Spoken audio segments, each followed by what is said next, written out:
Welcome to Business Pants, everybody. Today is Wednesday, October 15th, and we are late once again, despite Matt's promise to get this machine finally tuned.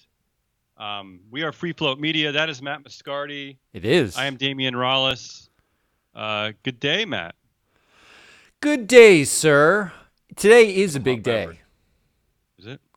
Well, Why? it's a big day on the street because it's the beginning of you. third quarter earnings season. Mr. Lingo, Mr. Jargon. Make it all right, rain. Let's jump right into it today. So today is the unofficial start of the third quarter earnings season, which means nothing to me.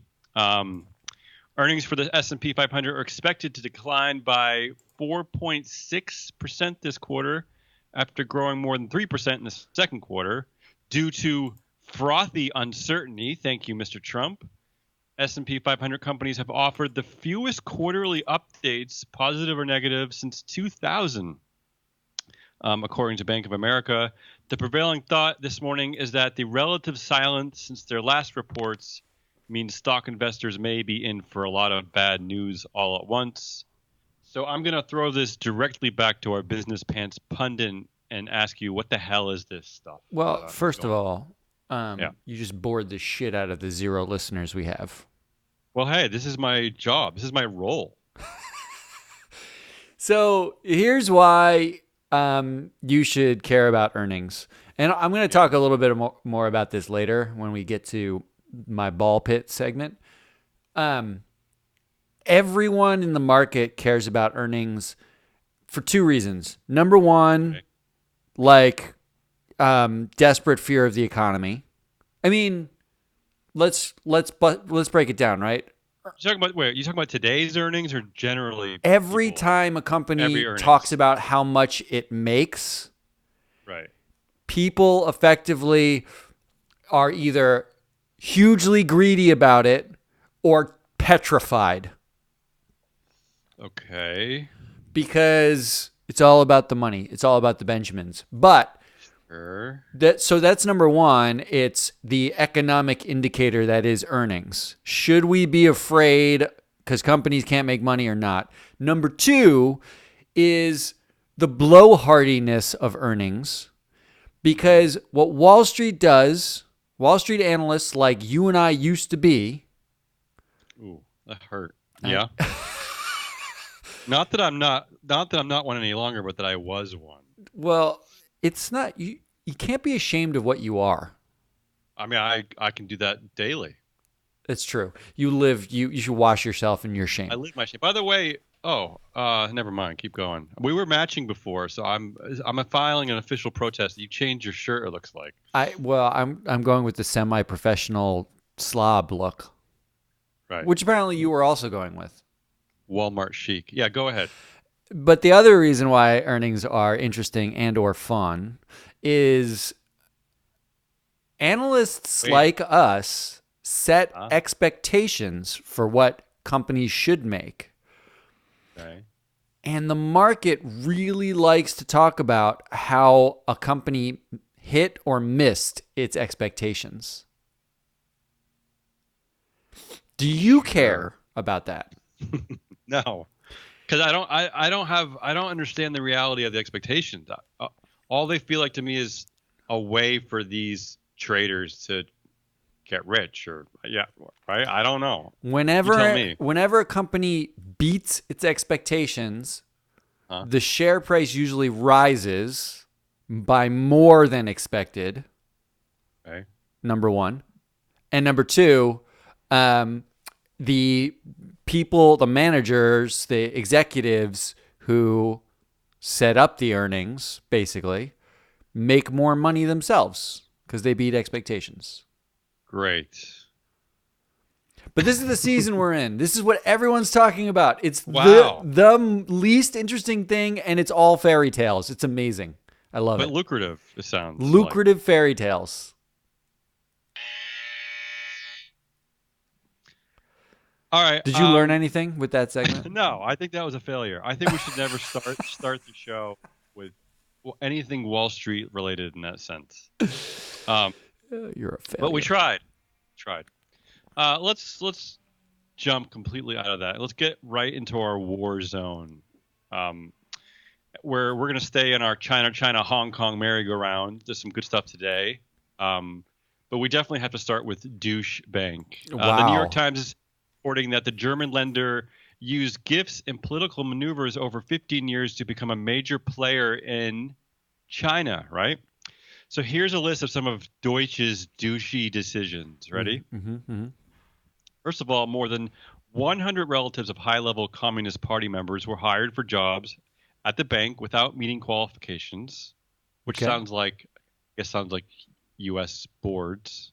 Um, Millions of dollars were paid to Chinese consultants with access to politicians. Okay, yeah, a little bribery. Oh, and then there were the gifts. You ready for some gifts? Yes. A Shower me. crystal, a crystal tiger, and a Bang and Olufsen sound system worth $18,000 given to a Chinese president. Can we A back 50, yeah. can we back into that? I know I'm eating into your timer here. Oh, Um, keep going. No, I haven't started the timer yet. That's the pundit timer.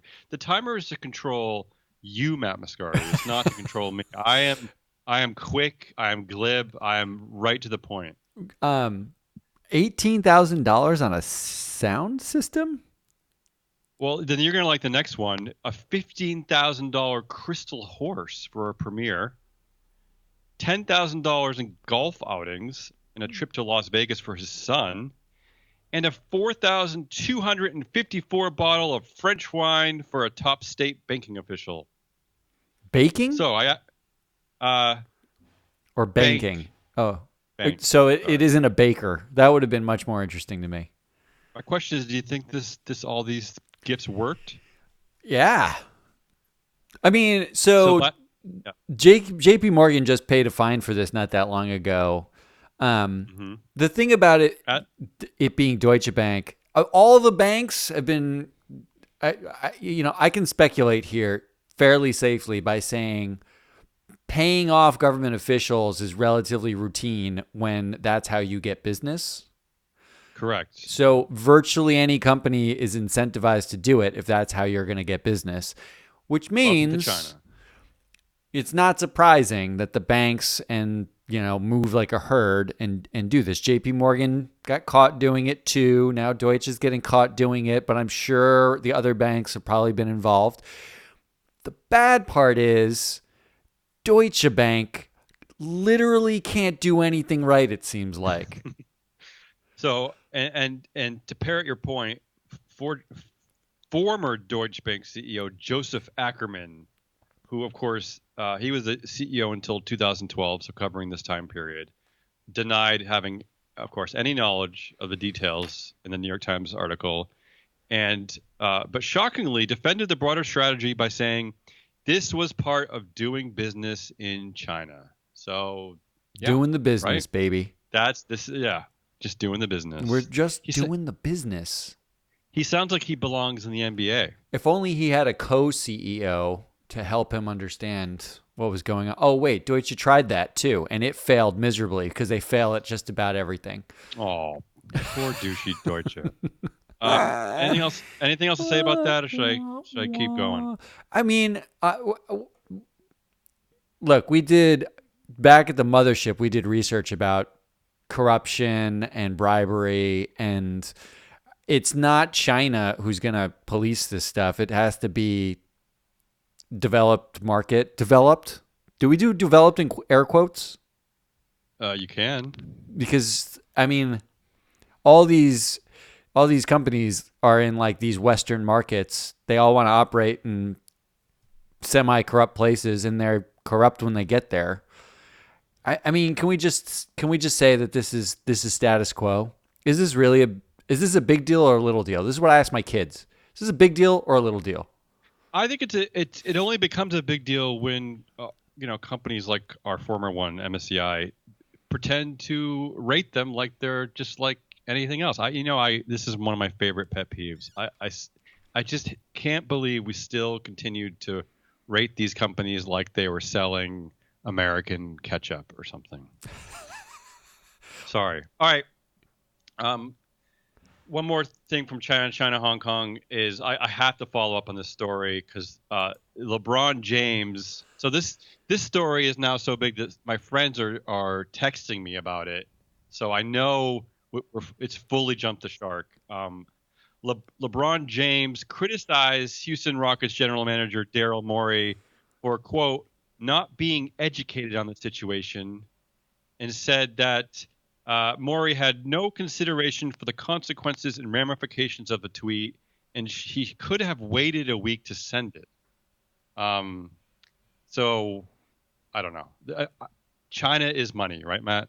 Is that what we're learning here? I think we're learning that LeBron James knows more about China than Daryl Morey. I think that's my takeaway. It's such a crazy, wonderful story for us. Who cares? I mean, like, the whole thing, like LeBron, what? I mean, Daryl Morey may have written, maybe the tweet was stupid. Maybe he doesn't know what he's talking about. But shall we comb through all of our tweets and understand when people weigh in how much they know about what they're weighing in on? Because there wouldn't be a Twitter if it wasn't full of half-informed, spurious knowledge. Do you think LeBron was told to say this? That's where it gets into like full moon conspiracy theories, right? Right. Please, So what? Adam Silver telling LeBron you need to rein Morey in? That doesn't sound. I mean, so is this the future of our sort of corporate relationship with China? Is that whatever crazy shit they get up to, it's just we don't care, or we're gonna have to sort of awkwardly in our business pants like look the other way? Is this what this is? Here's the fear. I know we're going over time, but here's the fear you should have, because the index companies like our mothership, but all of them globally added China to major indexes. What that means to you is almost nothing, but what it means to China is foreign investors had to plug a ton of cash into the Chinese market. It gives them leverage. Once that market's open and they have capital, That's true, and they have access to capital, it gives them leverage in these conversations. And now we're learning what they do with the leverage is make sure you're petrified of doing anything with them. Yeah, I like it. It's a win. All right, let's get out of China. Let's go. We haven't done this one in a while. Let's go to our apology tour section of the Business Pants apologies. Buffet. Yeah. And today I want to talk about Peter Fankhauser. Say it again. Actually, no. Let's call him Peter Funkhauser. It feels better. Okay, so do you know who this man is? I do. So okay, you do. Wow, look at you. Intimately. You should be a co-host on a daily news show covering all things finance news and business news. Who would want to listen to what I have to say? No, I didn't hear any response. So. Okay, so Peter Funkhauser was the CEO at British travel company Thomas Cook from 2014 until the company's collapse last month, right? And why do we care about Mr. Funkhauser? Because he was being grilled in front of Parliament yesterday over a £500,000 bonus payment and whether he intends to give it back or not, right? So here's what the former boss had to say, and notice the emphasis on the word boss. When asked if he would return the money to repay taxpayers for the massive program to help all the basically fired employees and all the holiday makers who lost their trips, blah, blah, blah, blah, blah. This is what he had to say. I fully understand the sentiment in the public. However, what I can say to that is that I worked tirelessly for the success of the company, and I am deeply sorry that I was not able to secure a financing deal. Mm-hmm. But it was not one-sided that I failed. There was multiple parties who had to contribute to the deal, which finally then did not succeed. Mm. So, first of all, Mr. Funkhauser was overworked, which we feel sad about, and it wasn't his fault, right? How could you blame the guy who's running the company that fails for the company failing? How can we blame him? I mean, It's clearly someone else's responsibility. Clearly. I love this. This is the best. This over under Yeah. 6 days is where I'll mark the bet. 6 days before he retracts what he said, Gives it back. or tries to clarify. He issues a clarifying statement. Yeah, I'm gonna say under because I think by the end of the week, because this is what I think he's doing. I think he's going straight to his accountants and said, like, how can we, like, what tax thing can I dodge in order to like scrape up 500,000 pounds so that I can pay this back, look like a hero, but still be none the worse. That's what I think he's doing right now. I think it's brilliant. I think I actually wonder why more CEOs don't say this. I Wasn't mean, my fault. it's someone else's fault that my company failed. I feel like that's Yeah. like, Yeah. Where's Dennis Muhlenberg? We talked about Dennis yesterday. Yeah.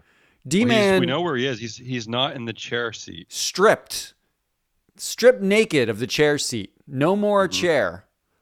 How come he didn't come out with a statement that said, I'm not an engineer. There's many parties involved here. That's why the planes crashed. Has nothing to do with me. The CEO should come like a bag of like peanuts and just be like, spread the blame, right? That should be the new, like, it was his like fault. Like at a baseball game. Her fault. Yeah.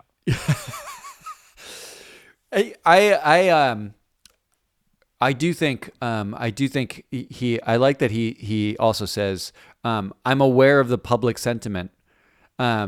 As if it's like the public decrying him, not the people. They're actually that the public, quote unquote, they had to arrange rescue missions, legitimate government-backed rescue missions to get people who were stranded in foreign countries back into the UK. Yeah. And awkward. It's a little bit weird to be telling him, I know you're a little bit upset, but I worked hard. I worked hard, not my fault. I worked hard. Come on. Yeah. All right.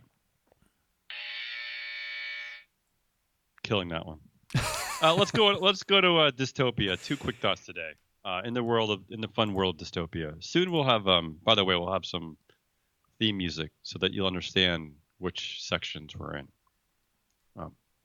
Number 1. There is growing concern that deep fake videos will interfere with the 2020 elections.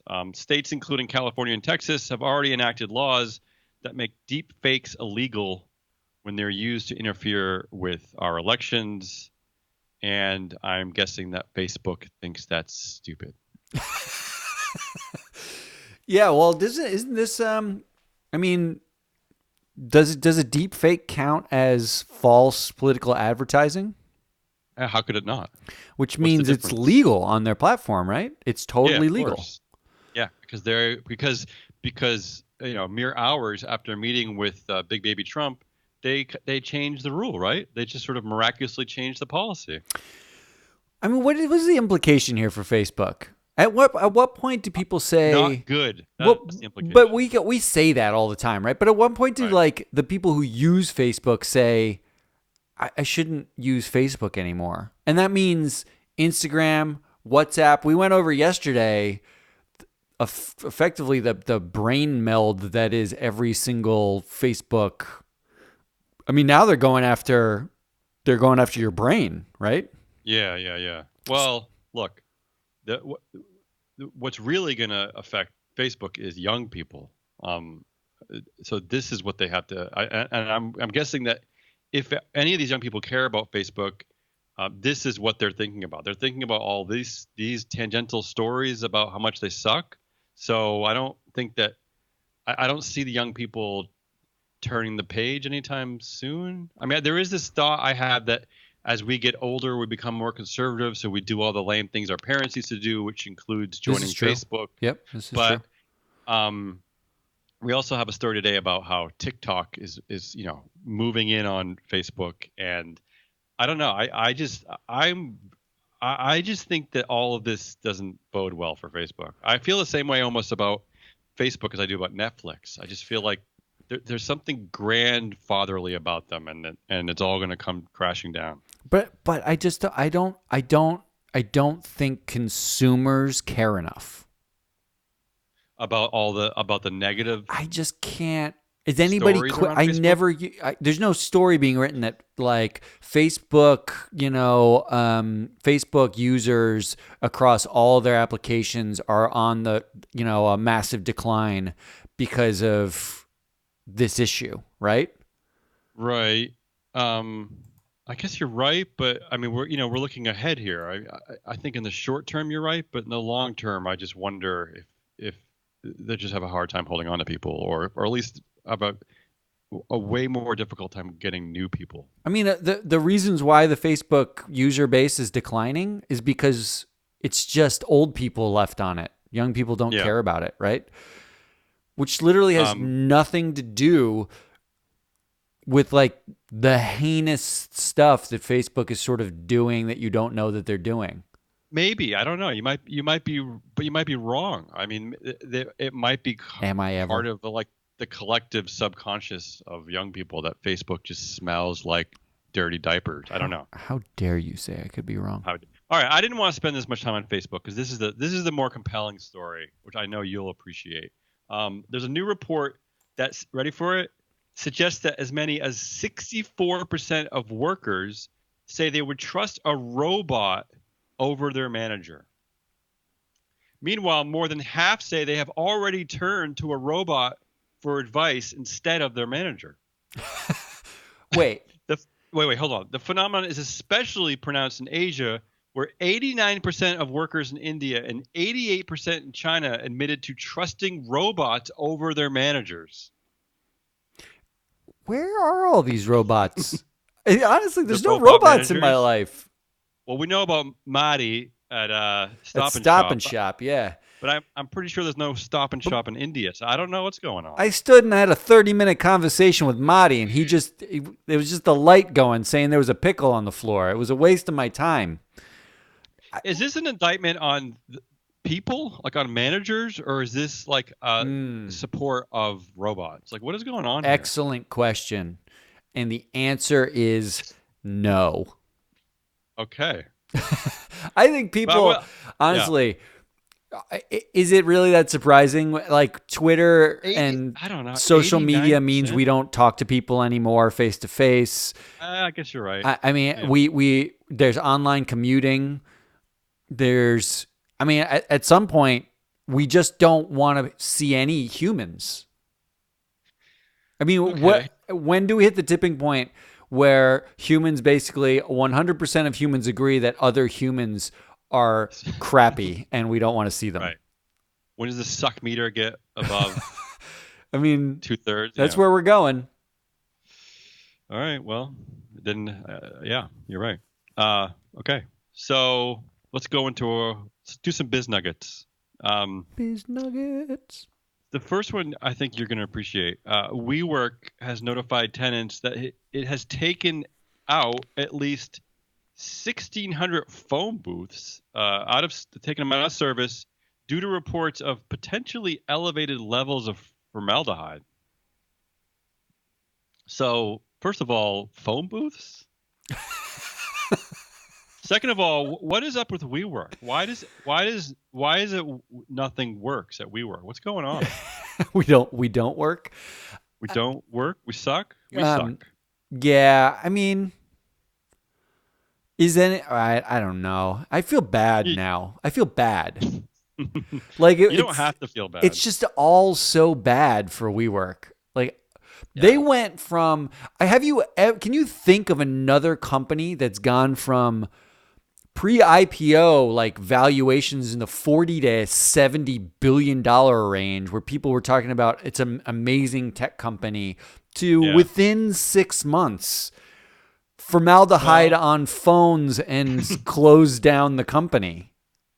Yeah, I mean, I kind of thought Uber was on this trajectory, but Uber at least is maintaining a foothold into something. This is just a complete disaster. Here's the question that we should all ask about WeWork.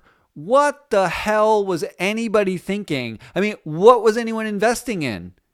Like, you can't even touch their phones because they will preserve you in a mummified state. That's how Well, crazy. we had talked about this before. They were investing in hope, right? They're investing in like a mad founder genius, or so they thought, right? It's like Theranos. I mean, it's like Is it Theranos? Yeah, yeah. I maybe mean, it's that. I think that they're buying into a unicorn dream, which I think is important for a lot of investors. God, it's so human. I mean, here's the problem: is that so a lot of these VCs, right? The way they ultimately make their money is that they miss on like 20 investments, right? But they hit on one, right? That's essentially becoming the formula is that you just have to hit on one big one. So we're going to have many, many piles of WeWorks because they're okay crapping the bed on the Adam Newmans in the world. I think it's like built in to like the VC money making business model. I think it goes beyond that because that is the business model. But these companies are so large. The conversation about private markets, which we're all not privy to, Mhm. is that companies don't really have to go public anymore. They can source so Right. much capital in a private market that you get like But the, WeWork was initially priced at what was it? Greater than Ford? It was greater than like 100-year-old companies that have been trading for decades. mhm. And when you get a company that's supposedly that large and it's private, I mean, something's got that's not like we gave a company $1 million and they failed, early and we miss on 20 and we hit one. That was like supposed to be the one you hit and it Right. totally blew up in your smug investor face. But will these private investors invest early if there's not the hope for the IPO payout? I mean, if they think they can sell it, and I think that's the crux of it. If you think you can sell it, they'll invest. Right, right. All right.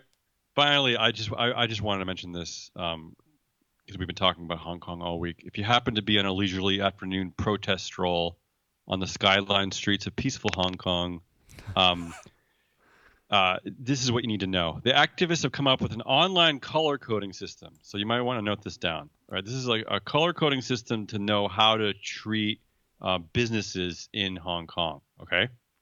So if the company is marked black, it means thrash it, Mm-hmm. right? Mm-hmm. Mm-hmm. If the company is marked red, it means spray paint it. It's If the, oddly specific.